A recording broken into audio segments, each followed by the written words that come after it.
Studying is a journey. Be well prepared. Let's grad talk and don't get lost. Hai Sobat Paska, selamat datang di Grad Talk. Tempat kami mengungkap dan menyederhanakan dunia penelitian akademis yang seringkali membingungkan. Nama saya Anggun Fitri Handayani, dan hari ini saya akan berbincang dengan tamu inspiratif kita, Dr. Bahtiar Wahyu Mutakin, dosen dan peneliti di Fakultas Geografi Universitas Gadjah Mada, tentang bagaimana mengubah naskah tesis dan disertasi menjadi artikel ilmiah bereputasi. Dalam episode kali ini, kita akan berbincang renyah seputar topik bagaimana mengubah naskah tesis dan disertasi menjadi artikel ilmiah bereputasi. Kita akan membahas tips dan trik menuangkan ide-ide penulisan artikel ilmiah dari segala informasi yang kita baca. Dalam episode ini juga kita akan membahas lebih dalam tentang bagaimana menulis pendahuluan, tinjauan pustaka, hasil dan pembahasan yang lebih berkualitas. Sobat Paska, siapkan diri Anda untuk menyelam obrolan inspiratif Grad Talk kali ini, dan mari kita masuk ke dalam topik yang luar biasa menarik ini.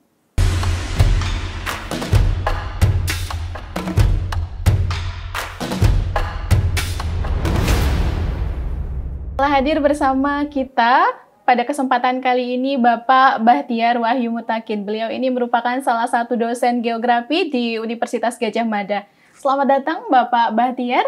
Terima kasih Mbak Anggun. Gimana kabarnya hari ini Bapak? Alhamdulillah, baik, sehat. Luar biasa ya. Mantap. Semoga dalam keadaan sehat selalu. Baik Bapak, terkait dengan tema kita yang akan kita obrolkan, perbincangan renyah kita pada kesempatan kali ini terkait dengan bagaimana menulis artikel dari hasil karya tulis ilmiah kita, baik itu berupa tesis maupun disertasi ya Bapak ya. Begitu. Nah, teman-teman, tepat sekali, narasumber kita hari ini sudah banyak sekali tentunya publikasi yang dipublikasikan di jurnal baik nasional maupun internasional bereputasi tentunya. Bapak sudah siap ya untuk kita berbincang-bincang santai tentunya ya terkait dengan topik tersebut? Siap, silahkan Mbak Anggun. Baik, sebelumnya Bapak, kita mengawali dulu dengan pertanyaan ya, mengapa artikel ini perlu dibuat? Karena pada dasarnya, mahasiswa baik pasca sarjana maupun program doktor itu kan menjadi salah satu syarat ketika menempuh pendidikan di program pasca sarjana, itu menjadi salah satu syarat mutlak untuk lulus seperti itu. Nah, mengapa menurut Bapak sendiri hal itu perlu dilakukan mungkin atau perlu kita buat sebagai syarat publikasi begitu? Oke, sebenarnya kan ini lebih terkait ke diseminasi informasi ya. Jadi ada berbagai macam, bisa melalui publikasi, melalui artikel populer maupun artikel ilmiah. Nah, kita sebagai akademia gitu ya, salah satunya tentu saja ketika kita melakukan sebuah penelitian, kanal yang bisa kita gunakan untuk mendiseminasikan hasil yang kita peroleh tentu saja salah satunya melalui artikel ilmiah. Oleh karena itu penting ya bagi misalnya mahasiswa S2, mahasiswa S3 untuk menyampaikan apa yang selama ini dia lakukan ketika dia belajar supaya informasi ini juga bisa dibaca dan bisa diketahui oleh khalayak luas khususnya oleh kalangan akademisi seperti itu.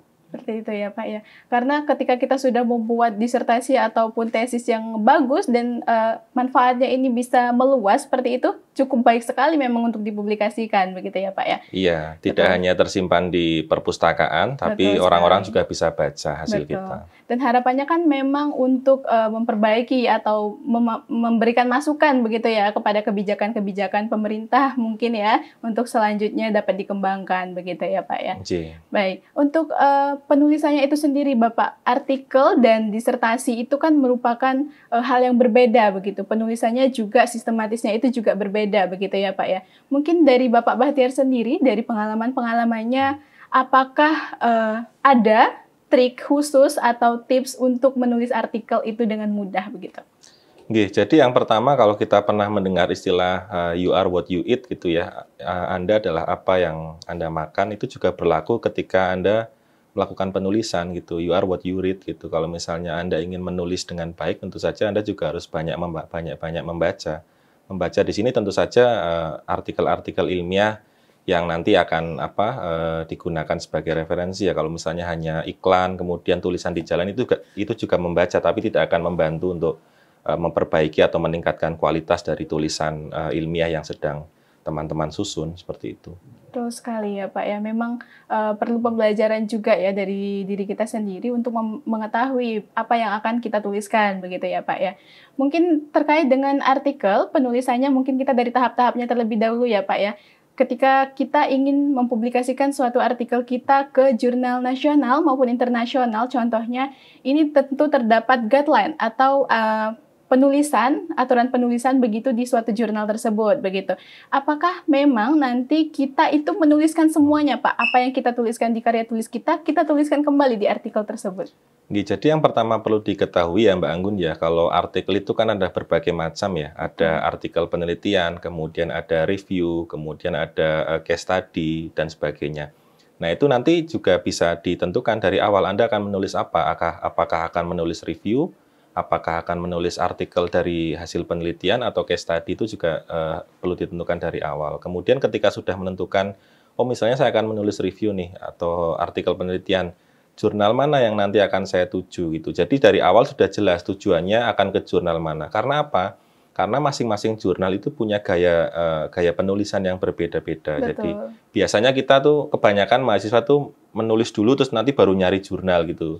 Itu nanti akan susah mengubahnya lagi begitu ya Pak? Sebenarnya tidak susah, cuma akan memakan banyak waktu saja. Biasanya habis itu harus mengubah lagi, mungkin cara citasinya pakai koma atau tidak pakai koma, atau mungkin pakai angka, itu kan beda-beda. Nah itu yang nanti perlu diperhatikan. Jadi dari awal harus sudah tahu mau menyasar jurnal yang mana, itu kan nanti bisa dicari tuh di database, kira-kira dari topik saya itu kira-kira.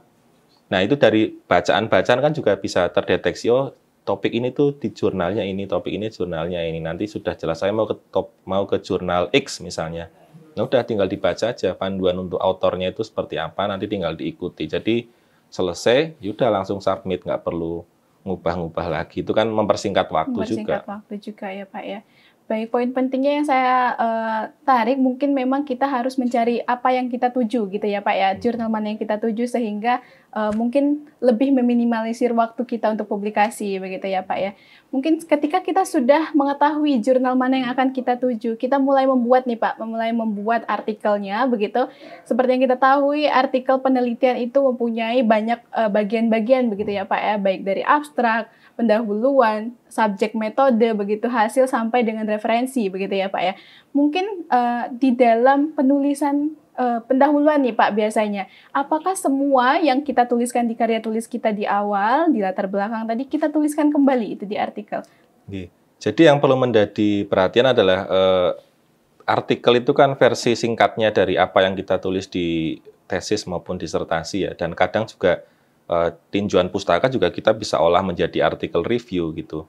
Nah, ini nanti bagaimana kita bisa pintar-pintarnya menempatkan posisi penelitian kita dalam konteks penelitian sejenis, sehingga nanti para pembaca itu akan muncul, oh yang dilakukan oleh Mbak Anggun misalnya dalam artikel ini menutup kekurangan dari penelitian-penelitian yang sebelumnya sudah dilakukan seperti itu, sehingga urgensi maupun kebaruannya itu bisa muncul di bagian pendahuluan seperti itu. Bagian pendahuluan begitu ya Pak ya.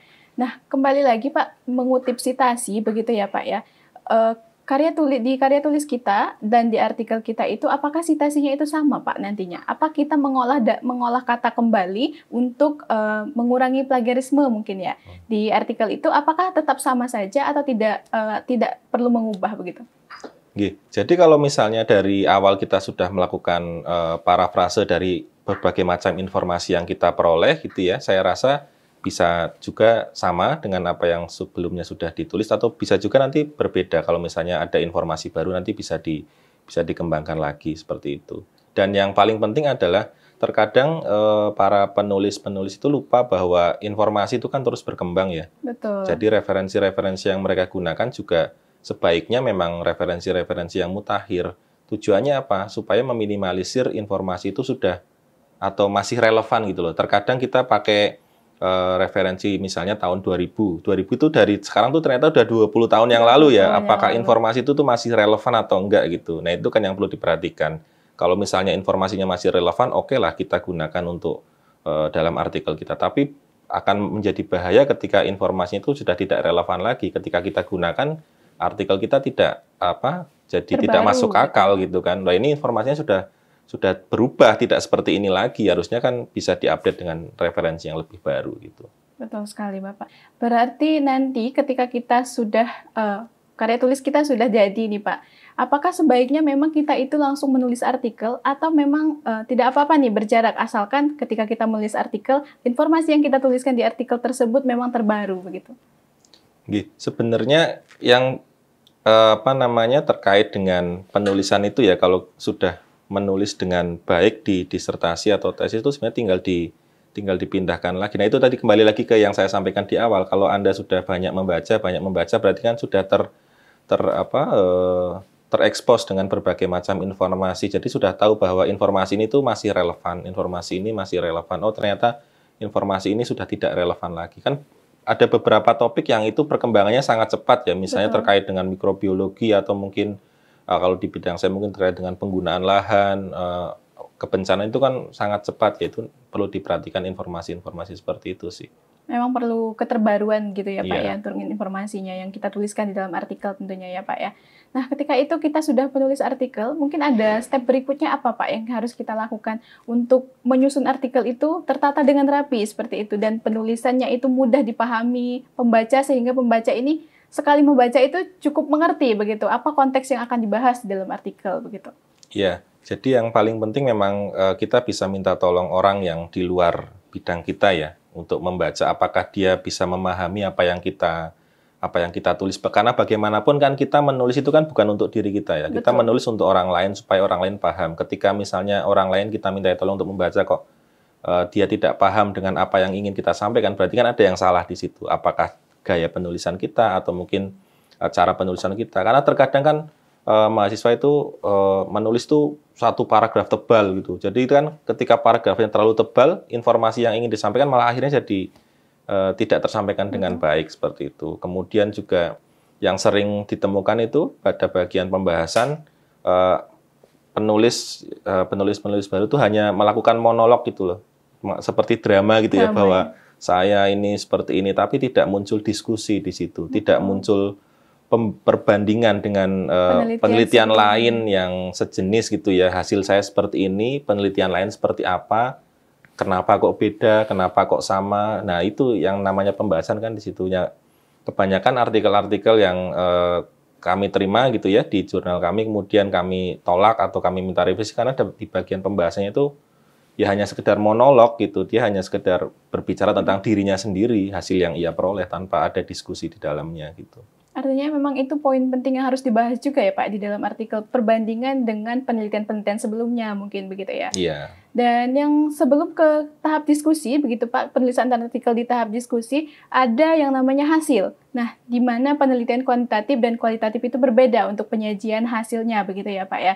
Ketika kita menyajikan penelitian kuantitatif begitu, apakah sama persis yang di dalam hasil karya tulis kita dan di dalam artikel kita itu untuk penulisan hasilnya itu, apakah dimodifikasi lagi atau seperti yang di karya tulis kita copy saja terus langsung kita paste di dalam artikel begitu?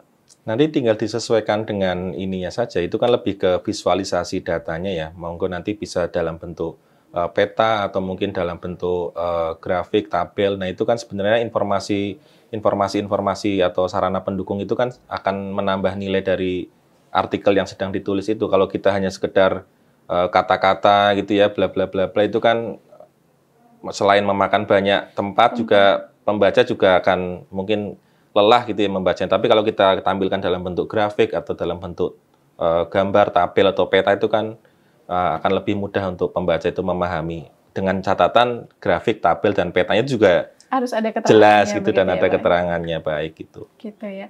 Artinya salah satunya yang paling penting juga adalah penyederhanaan dari gaya penulisan begitu ya Pak ya, sehingga pembaca juga langsung bisa memahami apa yang akan kita sajikan di artikel tersebut begitu. Dan selain itu juga mungkin untuk penulisan seperti ini Pak, untuk di bagian hasil begitu, untuk visualisasi mungkin ya seperti yang dikatakan Pak Bahtiar tadi. Ini apakah ada aturan sendiri dari jurnal ataukah memang gaya ini kita modifikasi sendiri begitu? Oke. Jadi kembali lagi tadi ya, kita akan menulis supaya informasi yang ingin kita sampaikan itu sampai ke pembaca. Jadi ya bisa mungkin kita menyampaikan sesuatu yang kompleks itu dengan bahasa yang sederhana atau mungkin dengan ilustrasi yang mudah dicerna. Nah, terkait dengan gambar, grafik atau peta gitu nanti masing-masing jurnal biasanya sudah punya karakter sendiri-sendiri ya. Meskipun tidak ada aturan yang pakem harus seperti apa gitu ya. Grafiknya mungkin harus seperti apa. Yang jelas informasi itu lebih tersampaikan saja sih. Itu yang poin pentingnya di situ. Gitu. Tersampaikan ke pembaca begitu ya Pak ya. Untuk ya benar sekali. Menyajikan hasil itu tentunya kembali lagi kita harus mempunyai tujuan jurnal mana yang akan kita tuju sehingga kita bisa menyajikan itu sesuai dengan aturan penulisan yang dikehendaki oleh jurnal tersebut ya Pak ya. Nah, dari pengalaman Bapak sendiri Pak, apakah dahulunya untuk jurnal nasional dan internasional itu penyederhanaan kalimat seperti itu apakah tetap sama begitu? Apakah mungkin jurnal yang internasional yang bereputasi itu mungkin lebih tinggi mungkin bahasanya begitu? Atau perlu ada gaya bahasa yang lebih dikembangkan begitu Pak? Sebenarnya sama saja ya. Anda nanti mau ke jurnal nasional apa ke jurnal internasional sebenarnya sama saja terkait dengan gaya penulisan. Tapi nanti kalau ketika misalnya Anda sudah sering membaca secara tidak langsung Anda akan terinfluence. Secara tidak langsung Anda akan mendapatkan, oh seperti ini toh cara menulis yang efektif dan efisien, oh seperti ini toh cara menyampaikan hasil dengan kalimat yang lugas misalnya. Jadi itu tadi kembali lagi ke awal, ketika Anda sudah sering membaca, secara tidak langsung kan Anda informasinya akan terserap gitu ya, oh orang-orang itu tuh menulis tuh seperti ini toh, oh, orang-orang. Jadi permasalahannya kenapa kok susah? Oh saya kesulitan menulis tesis, saya kesulitan menulis artikel ya karena Anda nggak membaca gitu. Betul. Ketika Anda membaca secara tidak langsung Anda akan terlatih mengetahui polanya, mengetahui patternnya. Oh kira-kira seperti ini untuk menyampaikan sebuah pendapat. Oh untuk menyampaikan argumen yang baik itu seperti ini. Kira-kira seperti itu sih. Seperti itu ya Pak ya. Karena kita di karya tulis itu mungkin ya Pak terdiri dari beberapa bab begitu ya Pak ya. Mungkin bab 1, bab 2, bab 3 itu mungkin kita tuangkan di dalam pendahuluan begitu ya Pak ya. Apakah benar seperti itu Pak untuk memperoleh data-data yang akan kita tuangkan di pendahuluan? Apakah itu diperoleh dari bab 1, bab 2, dan bab 3 dari karya tulis kita gitu? Kembali lagi ke yang saya sampaikan di awal Mbak Anggun terkait dengan jenis artikelnya ya, apakah dia artikel review, apakah dia artikel terkait dengan penelitian. Kalau artikel review tentu saja kita bisa ambil dari bab 1 itu pendahuluan ya, bab 2 tinjauan pustaka ya. Nah ini tinjauan pustaka ini sebenarnya malah bagian yang paling sulit ya menurut saya, bagaimana kita bisa mensarikan berbagai macam informasi yang kita butuhkan untuk sebuah karya ilmiah gitu. Nah bukan karena kebanyakan kan orang tinjauan pustaka cuman copy paste gitu ya. Padahal seharusnya kalau tinjauan pustaka itu dikerjakan dengan baik, membaca dengan baik, itu akan sangat membantu. Nanti juga bisa diolah menjadi artikel review. Kemudian ketika membahas hasil yang diperoleh juga tidak akan kesulitan. Karena nanti akan kembali lagi ke tinjauan pustaka. Oh hasilnya seperti ini. Di tinjauan pustaka yang saya tulis seperti apa ya. Terus kemudian dibandingkan lagi. Jadi dia akan saling menyambung gitu, saling support gitu. Artinya memang dari satu karya tulis yang kita buat itu bisa menghasilkan beberapa artikel ya itu ya Pak ya? Bisa, sangat bisa. Sangat bisa ya Pak ya. Itu apakah harus berbeda variabel untuk menghindari plagiarisme lagi-lagi Pak? Apakah memang kita bedakan desainnya saja seperti kuantitatif atau protokol review seperti itu? Ya tentu saja nanti tergantung dengan tujuannya seperti apa ya. Nggak bisa kita submit artikel satunya bahasa Indonesia, satunya bahasa Inggris, cuman beda bahasa aja itu juga nggak bisa. Itu juga termasuk self plagiarism juga, yaitu sebisa mungkin dihindari karena kejahatan paling berat itu ya bagi seorang akademisi itu plagiarisme itu ya seperti itu. Jadi nanti perlu diperhatikan. Misalnya topiknya masih sama tapi tujuannya beda, kemudian datanya beda, nanti juga bisa diolah lagi. Nanti tinggal ditunjukkan kebaruan dari artikel yang sedang ditulis dengan artikel yang sebelumnya ditulis itu seperti apa gitu. Mungkin dari pendekatannya beda, kemudian dari metodenya beda, itu juga bisa menjadi artikel baru juga seperti itu. Dan tentunya datanya harus berbeda begitu Pak? Dengan data yang sama sebenarnya kan kita bisa mengolah menjadi banyak hal ya. Misalnya dari data kalau misalnya dalam bidang geografi gitu ya, data citra ya, kita bisa olah menjadi misalnya informasi penggunaan lahan, atau mungkin dari tingkat akurasinya kita bandingkan berbagai macam citra. Jadi kan itu sebenarnya bisa dijadikan berbagai macam artikel. Nah itu nanti tinggal bagaimana kita bisa menemukan celah itu. Nah dari mana? Dari membaca tadi lagi. Kita membaca, oh ternyata bisa toh. Dengan data ini kita bisa bikin beberapa artikel A, B, C, D itu kan dari membaca itu seperti itu. Begitu ya Pak ya. Dan memang ketika kita membuat artikel itu datanya itu jangan disia-siakan ya Pak ya. Ternyata memang ada beberapa hal yang perlu diperhatikan lagi. Mungkin dari membaca tadi kita dapat ide baru untuk penulisan yang baru begitu, untuk artikel yang baru begitu ya Pak ya. Nah, berkaitan dengan pembahasan Pak yang harus ada di artikel juga seperti itu, sebaiknya itu seperti apa Pak? Ketika tadi disampaikan bahwa memang banyak peneliti, begitu banyak penulis yang cuman di pembahasan itu hanya membahas terkait dengan pengalamannya saja begitu, tidak ada pembanding untuk artikel yang ditulis sebelumnya begitu Pak. Mungkin ada tips dan trik untuk menulis poin diskusi. Sebagai mahasiswa juga ya Pak ya, saya dulu juga terkait pembahasan itu cukup sulit itu menulis bagian diskusi gitu Pak. Jadi kita kembali ke bab 2 ya, tinjauan pustaka. Jadi tinjauan pustaka itu memang seharusnya tidak hanya copy paste, tapi Anda benar-benar mensarikan dari berbagai macam informasi terkait dengan topik penelitian Anda. Jadi ketika misalnya Anda melakukan pembahasan, ketika sulit Anda kembali lagi ke tinjauan pustaka. Seperti apa yang selama ini sudah dilakukan. Hasil saya misalnya X, apakah penelitian lain itu kan seharusnya kan sudah dikaji kan penelitian-penelitian sebelumnya. Betul. Kemudian topik-topik terkait itu kan ketika kita memperoleh hasil tertentu, orang lain seperti apa ya, kita lihat lagi ke bab awal, orang lain ternyata sama X, berarti kan tinggal dibahas hasilnya X ini sama dengan penelitiannya si A, B, dan C tahun sekian. Faktor penyebabnya apa ya kira-kira, kembali lagi ke tinjauan pustaka, apa ya faktor yang menyebabkan, nanti bisa dikaji di situ. Ketika misalnya berbeda pun, ternyata kok beda ya, ini berbeda. Jadi yang terkadang gini, kita hasil itu nggak sesuai dengan hipotesis atau penelitian-penelitian sebelumnya itu nggak masalah ya. Jadi terkadang, kok beda ya, apa punya saya salah ya, atau seperti apa ya, itu nggak ada masalah selama Anda sudah melakukan prosedur dengan baik, dengan benar. Kalau misalnya hasilnya tidak sesuai dengan penelitian sebelumnya, malah itu akan menjadi kesempatan. Ini beda ini, kenapa ya? Nanti tinggal dicari. Mungkin faktor penyebabnya apa? Apakah karena waktu pengambilan sampel yang berbeda misalnya, atau mungkin ada parameter dengan tingkat datanya itu, tingkat akurasi datanya berbeda, atau seperti apa, itu kan bisa digali lagi untuk dibahas seperti itu. Baik. Bagaimana menurut Bapak terkait dengan menuliskan pendahuluan yang kuat begitu Pak?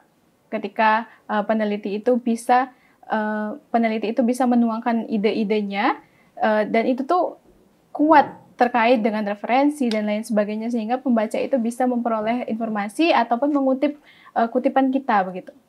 Tentu saja kita harus bisa menonjolkan urgensi atau kebaruan dari artikel yang sedang kita tulis ya. Bagaimana kita kan misalnya topik A itu ya, sudah banyak orang yang meneliti topik A, misalnya botol ini ya, ada yang meneliti atasnya, ada yang meneliti sampingnya, kemudian warnanya, bentuknya, tapi belum ada nih yang meneliti dia bawahnya seperti apa. Itu kan nanti bisa dikembangkan di situ, bahwa botol ini tuh bentuknya seperti ini, warnanya, tapi yang bagian bawah ini tuh belum ada yang tahu dia apakah bawahnya itu bolong, apakah bawahnya dia warnanya biru atau apa. Nah, kira-kira seperti itu Mbak, bagaimana kita bisa menempatkan artikel yang sedang kita tulis dalam konteks penelitian sejenis itu posisinya di mana gitu. Begitu ya Pak ya.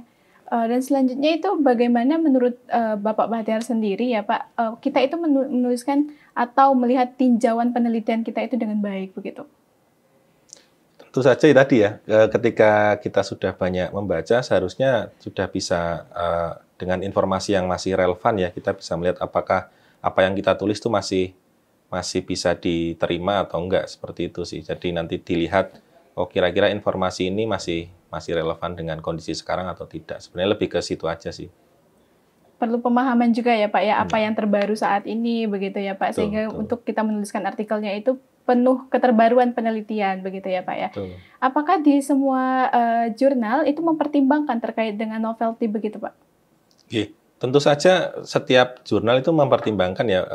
Kalau misalnya sudah pernah dilakukan oleh peneliti sebelumnya ya, untuk apa jurnal itu menerima artikel dengan topik yang sama gitu ya, topik yang sama, kemudian hasil yang sama. Tentu saja harus ada hal-hal yang berbeda ya, baik itu misalnya dari karena misalnya satu metode pun metode yang sama ketika dia diterapkan di lokasi yang berbeda, hasilnya juga bisa berbeda kan, seperti itu kan.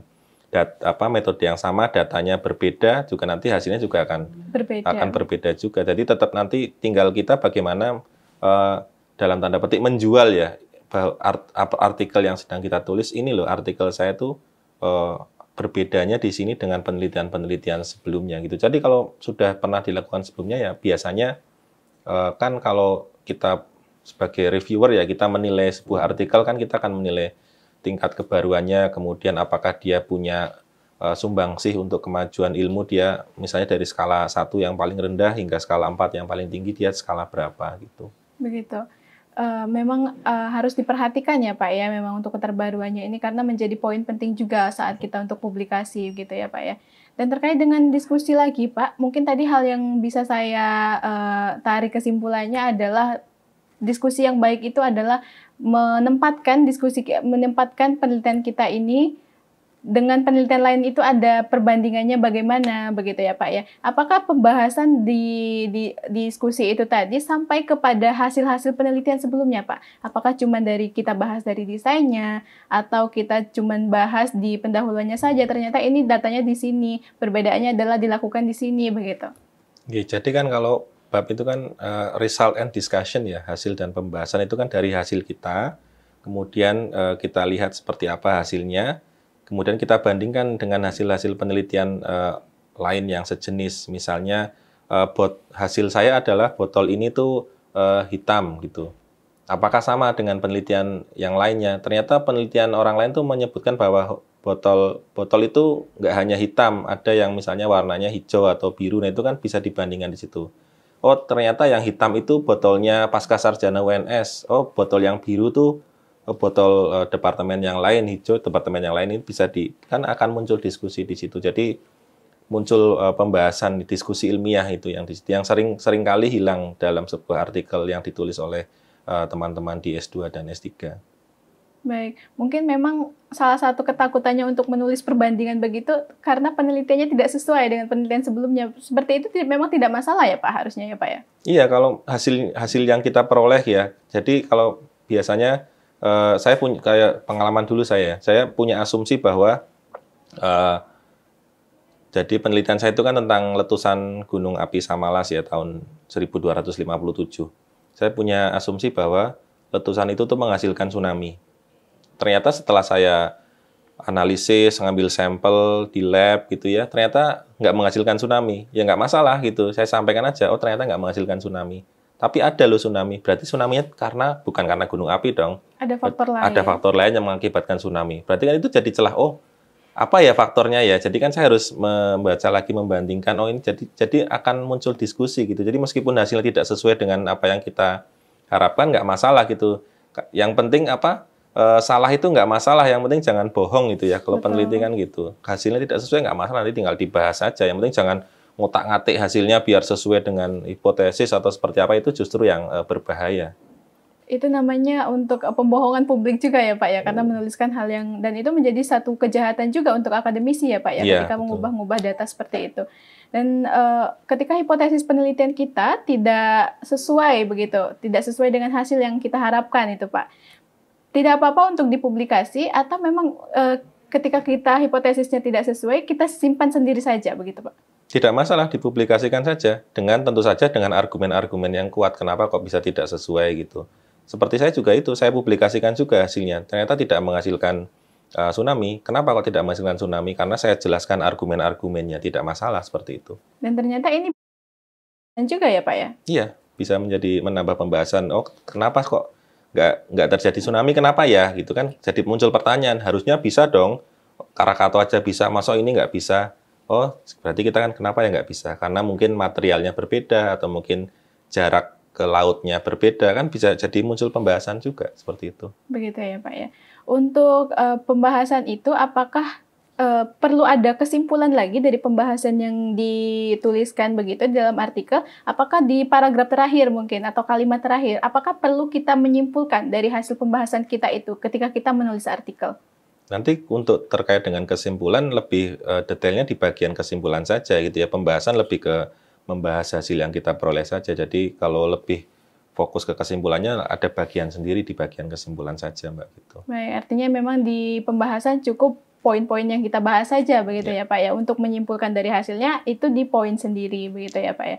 Dan selanjutnya Pak, untuk terkait dengan hasil yang kita sudah peroleh tadi, apakah mungkin misalkan hasilnya ini tadi kita terapkan juga di dalam diskusi, misalkan di poin pembahasannya itu kita menyebutkan kembali hasilnya. Ternyata hasil saya begini, padahal itu tadi sudah tertera di dalam pembahasan ataupun keterangan dari tabel-tabel di dalam hasil begitu. Tidak masalah, Mbak, selama itu nanti membantu dalam pembahasannya. Misalnya dalam pembahasan disebutkan hasil saya dalam tanda kurung lihat tabel 1 gitu ya, atau mungkin lihat gambar 1 itu nggak masalah. Supaya pembaca juga dapat konteksnya itu juga nggak masalah, seperti itu. Tidak masalah ya Pak ya. Berarti untuk penulisannya itu kita sesuaikan kembali dengan jurnal yang kita tuju, begitu pula dengan gaya bahasa penulisan kita itu perlu disederhanakan. Dan terkait dengan diskusi tadi, mungkin hal paling penting, apakah menurut Bapak menjadi hal yang paling penting dalam sebuah artikel? Jadi satu artikel itu kan satu paket penuh ya, nggak bisa kita hanya melihat dari pendahuluannya saja atau dari metodenya. Kita melihat secara keseluruhan ini tuh dari awal sampai akhir tuh runtut nggak sih? Kronologis nggak sih? Kita bisa mengikuti dengan baik nggak sih artikel ini? Ya toh? Jadi nggak bisa kita, meskipun pada beberapa poin-poin lemahnya biasanya di bagian pendahuluan maupun di bagian pembahasan. Tapi kita nanti menilai secara utuh itu ya satu paket penuh itu artikelnya. Berarti memang dinilai dari pendahuluan sampai dengan referensi. Betul. Begitu ya Pak ya. Untuk penulisan artikel sendiri Pak, apakah referensi yang digunakan ini menjadi salah satu pertimbangan artikel kita itu diterima atau tidak di salah satu jurnal begitu? Tentu saja kembali lagi tadi ya satu paket penuh ya. Meskipun nanti kita juga melihat referensinya apakah ini dia seperti yang tadi saya sampaikan, loh ini kok dominan lebih dari 10 tahun misalnya, ini masih relevan nggak ya? Padahal topik misalnya dengan topik perubahan penggunaan lahan, itu kan sudah banyak sekali ya penelitian-penelitian yang membahas penggunaan lahan atau mungkin perubahan iklim lah ya misalnya. Ketika misalnya Anda masih pakai referensi yang tahun 1980 atau 2000, orang kan jadi bertanya, informasi ini tuh masih relevan nggak sih? Sekarang 2022, kondisi iklimnya atau kondisi penggunaan lahannya sudah jauh berbeda, ya kan? Jadinya kan jadi muncul pertanyaan, ini penulis tuh benar-benar tahu apa yang dia tulis nggak toh? Kan seperti itu. Untuk proporsinya sendiri Pak, apakah ketika di dalam artikel kita itu lebih banyak referensinya dari jurnal-jurnal nasional begitu dibandingkan dengan jurnal-jurnal internasional yang mungkin sudah terindeks Scopus begitu ya Pak ya. Biasanya kan memang penilaian baik atau tidak artikelnya itu masih dalam mindset oh dia Scopus atau tidak begitu. Apakah itu menjadi proporsi yang juga cukup dinilai ketika kita menulis artikel Pak?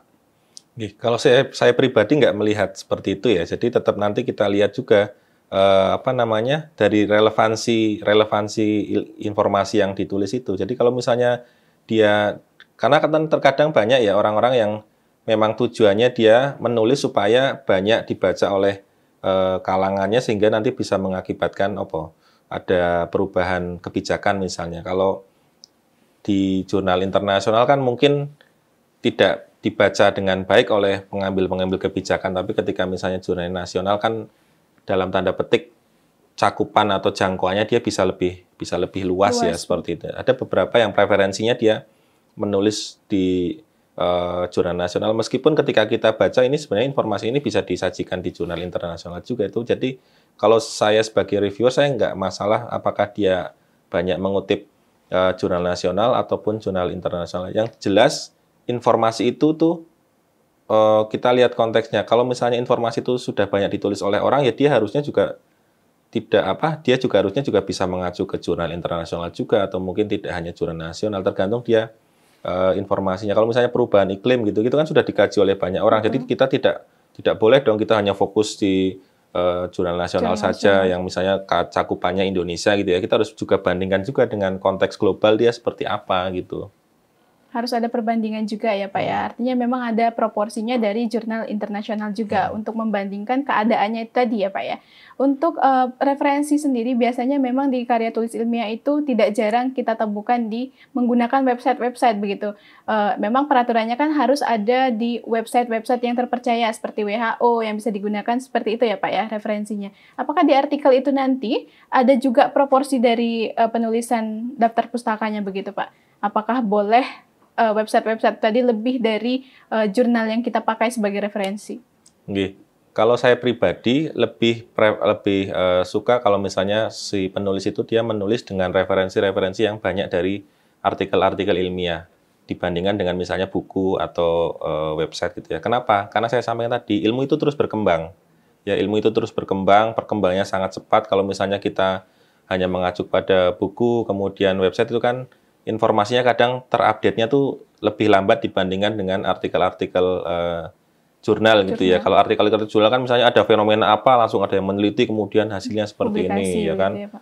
Fenomena apa, ada temuan baru, jadi informasi itu lebih terupdate di situ loh. Jadi seperti sosial media ya, itu kita melihat feed-nya tuh dari artikel itu, kita melihat informasi apa yang sedang terkini, trending gitu ya, trending topik apa itu kan bisa kelihatan dari situ. Kalau kita hanya mengacu pada buku saja atau mungkin itu kan risikonya tidak terbaru, sudah tidak relevan lagi informasinya gitu. Baik.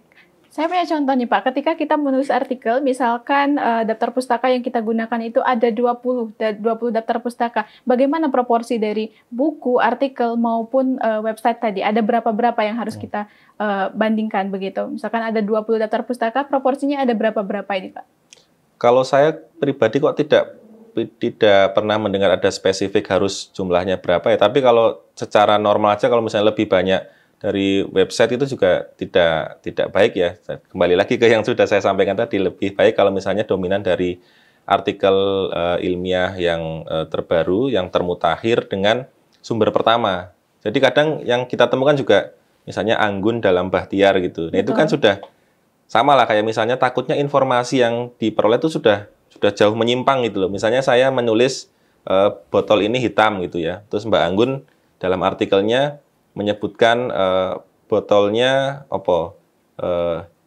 biru gitu. Nanti lama-lama misalnya udah Anggun dalam Bahtiar dalam apa, nanti informasinya sudah sebisa mungkin gunakan referensi yang ring 1 gitu ya, langsung dari sumber aslinya supaya informasi yang ditulis itu masih begitu ya, Pak, ya? Masih nyambung gitu loh. Kadang sudah sumber keberapa ketika ditanya, padahal penulis aslinya itu nggak pernah menulis seperti itu gitu loh, karena Anggun dalam Bahtiar akhirnya ada modifikasi lagi. Iya, seperti itu yang perlu dipertimbangkan. Tapi memang tidak menutup kemungkinan ya Pak, ada kutipan-kutipan untuk karya tulis itu seperti itu. Misalkan contohnya tadi Anggun dalam Bahtiar tahun 2000 berapa begitu ya Pak ya. Tapi ketika kita menuliskan di daftar pustaka, itu yang sebenarnya dituliskan itu referensi dari Anggunnya ini atau dalam Bahtiarnya itu Pak? Kalau seperti itu, pertama lebih baik dihindari ya, sebisa mungkin referensi itu dari sumber pertama ya, supaya informasinya lebih valid gitu dan lebih akurat.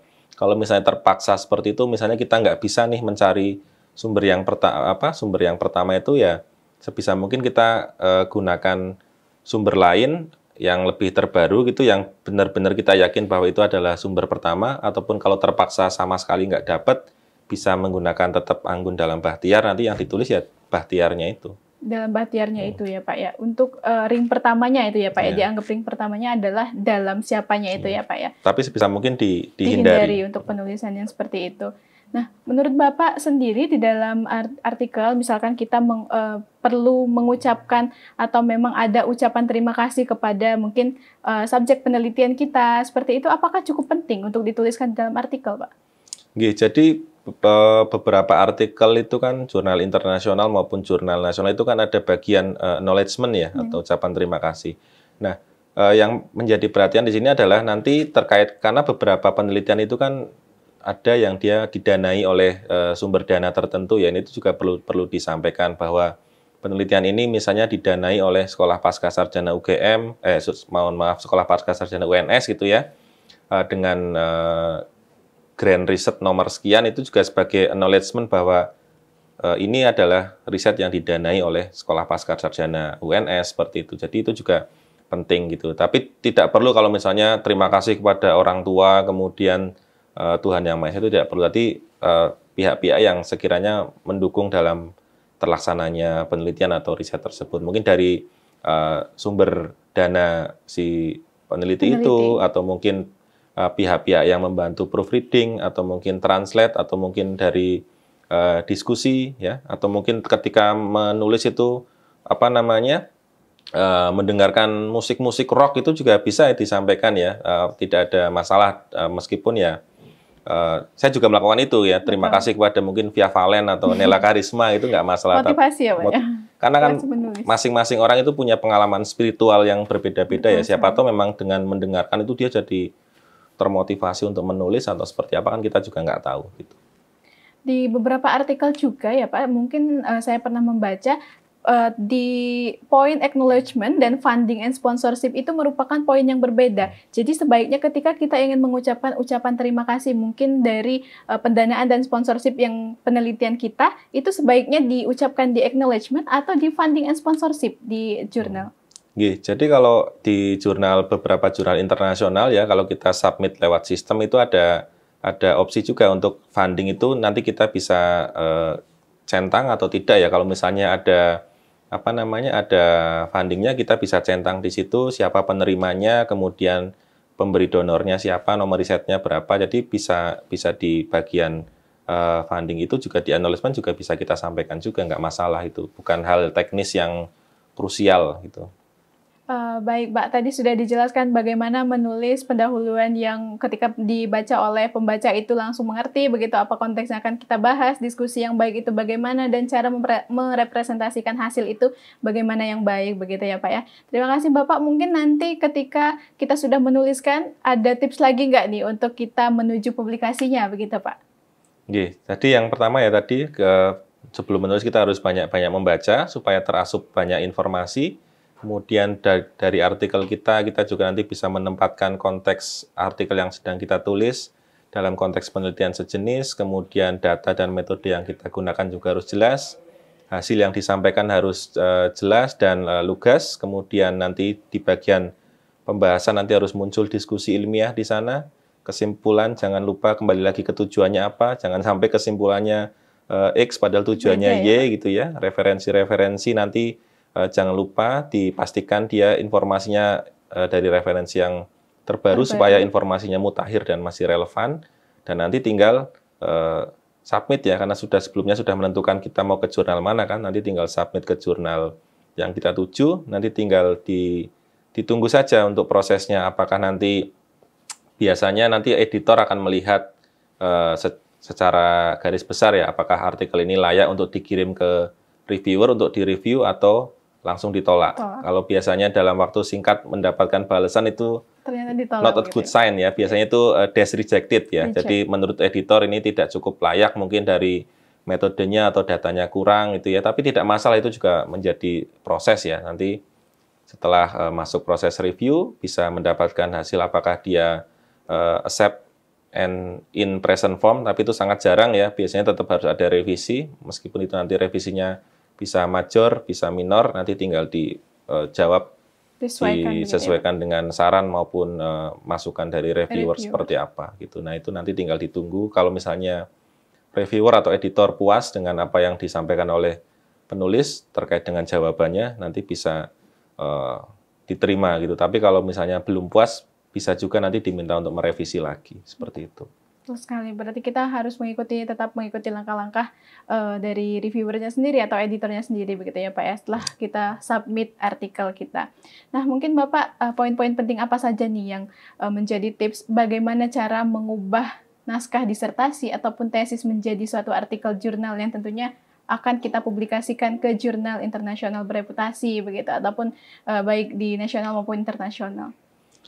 Pertama ya, kita harus banyak membaca ya.